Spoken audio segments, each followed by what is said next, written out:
cho Liverpool. Câu lạc bộ Fulham bị phạt 75.000 bảng và bị cấm chuyển nhượng cầu thủ cho học viện trong 6 tháng sau khi vi phạm các quy tắc liên quan đến việc bán cầu thủ Fabio Carvalho cho Liverpool vào năm 2022. Thông báo được Premier League đưa ra mới nhất.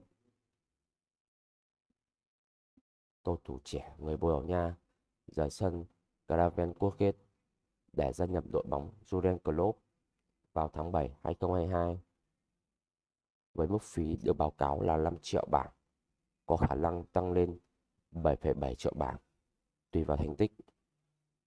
Sau đó, Fulham đã thực hiện thanh toán cho Brazil, đội bóng không thuộc giải đấu chuyên nghiệp, nơi Carvalho từng chơi trước đó.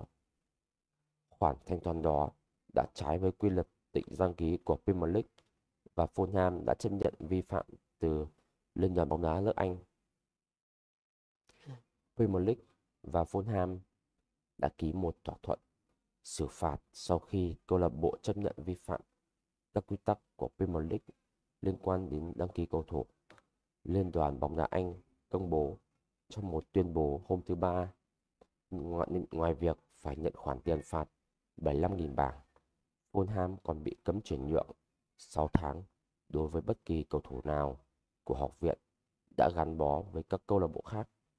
Liên quan đến Carvalho, cầu thủ trẻ người 21 Bồ Đào Nha hiện được mượn ở Hull City, ghi 9 bàn thắng sau 19 trận ra sân ở mùa giải này.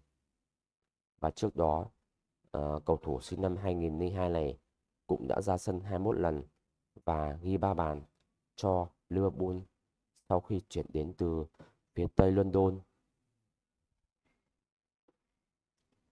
Premier League và Fulham đã ký một thỏa thuận xử phạt câu lạc bộ chấp nhận vi phạm các quy tắc của Premier League liên quan đến đăng ký cầu thủ. Liên đoàn bóng đá Anh cũng đã công bố trong một tuyên bố hôm thứ Ba, ngoài việc phải nhận khoản tiền phạt là 75.000 bảng, Fulham còn bị cấm chuyển nhượng 6 tháng đối với bất kỳ